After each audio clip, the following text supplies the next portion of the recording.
ہے۔ عورت کی اصل ذمہ داری اگلی نسل کی پیدائش اور پرورش۔ اگلی نسل کی پیدائش میں مرد کا حصہ بہت کم ہے، جو بھی حصہ ہے وہ آپ کو معلوم ہے کہ وقتی لذت ہے جو اسے حاصل ہوتی ہے۔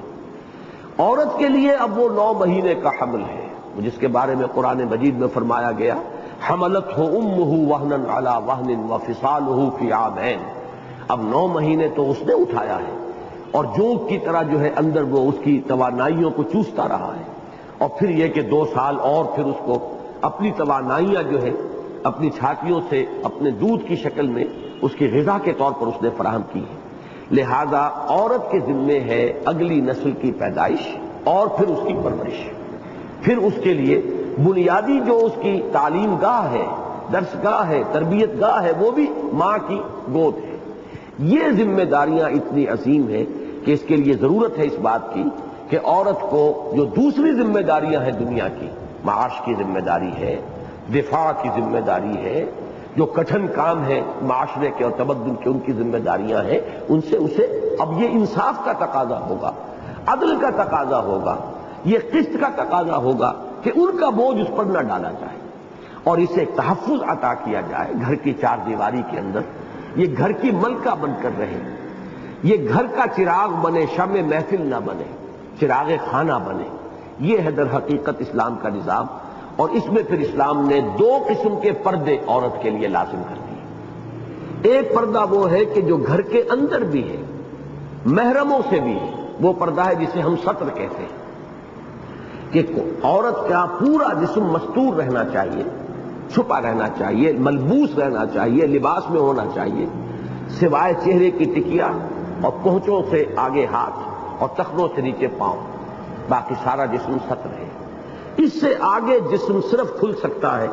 یا شوہر کے لیے اور یا مریضہ ہے اگر تو طبیب کے لیے حسب ضرورت، لیکن اس کے سوا یہ جسم جو ہے ڈھکا رہنا چاہیے۔ اسی لیے ہم تو کہتے ہی مستورات ہیں، چھپی ہوئی، اسی لیے لفظ عورت ان کے لیے کہا گیا ہے۔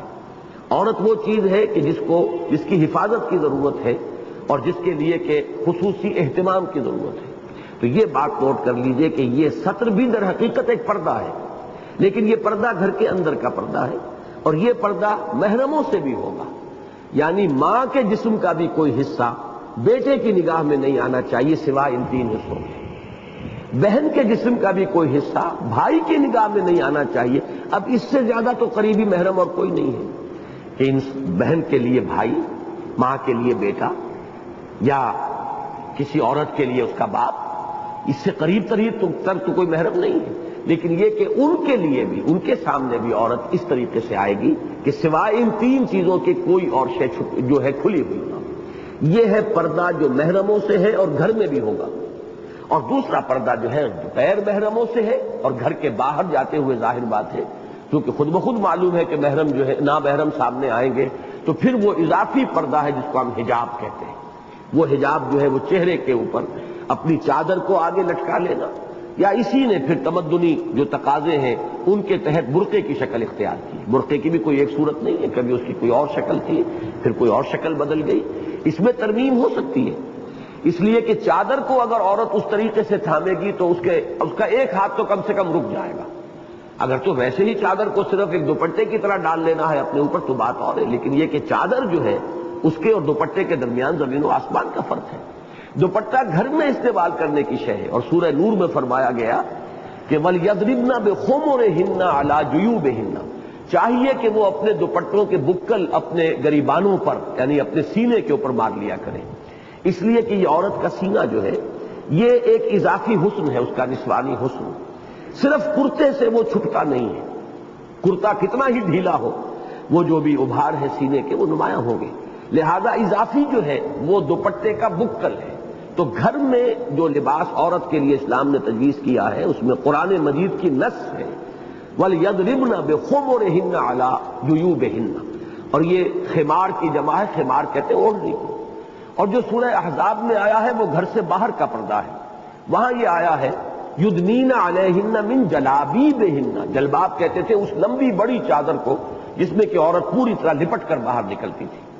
عرب میں پہلے بھی رواج یہ تھا کہ جلباب لے کر عورت باہر نکلتی تھی، لیکن چہرے کو نہیں ڈھانپتی تھی، باقی پورا جسم اس میں لپیٹ لیتی تھی۔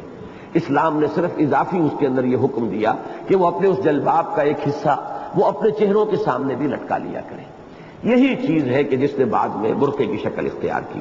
تو سطر اور حجاب،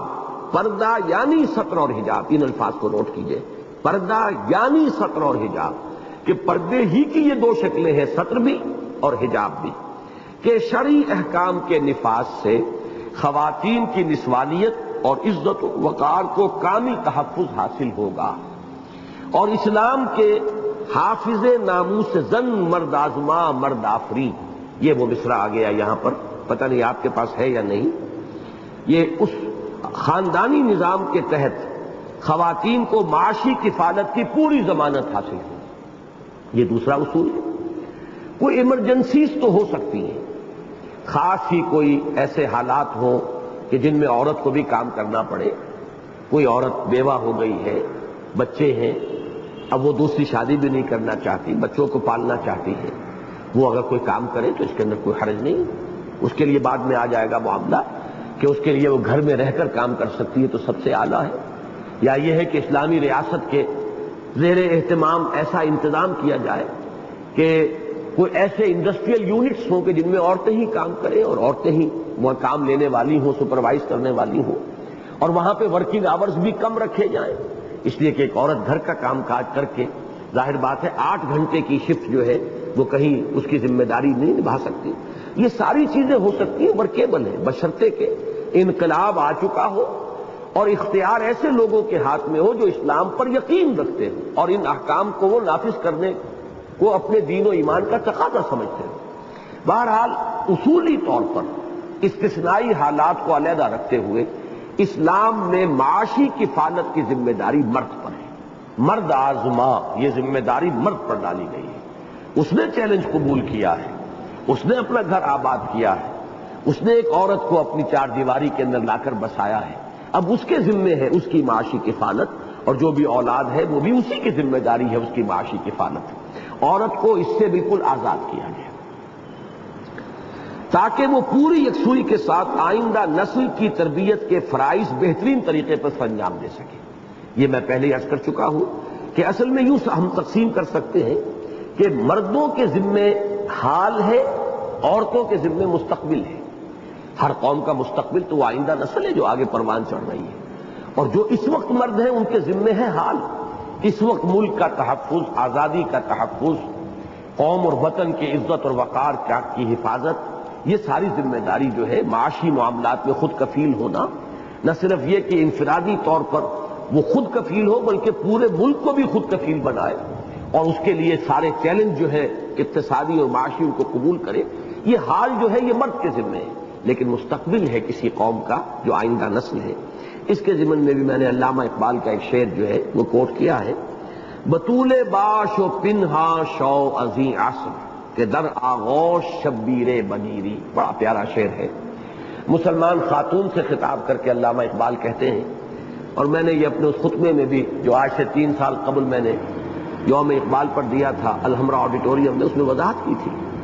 کہ ہمارے آج کل کے اقبالی جو ہیں ان کے طرز عمل میں ایک بڑا تضاد ہے۔ بعض چیزوں میں وہ علامہ اقبال کی پوری پیروی کرتے ہیں اور انہیں مانتے ہیں کہ وہ گویا کہ سند کا درجہ رکھتے ہیں،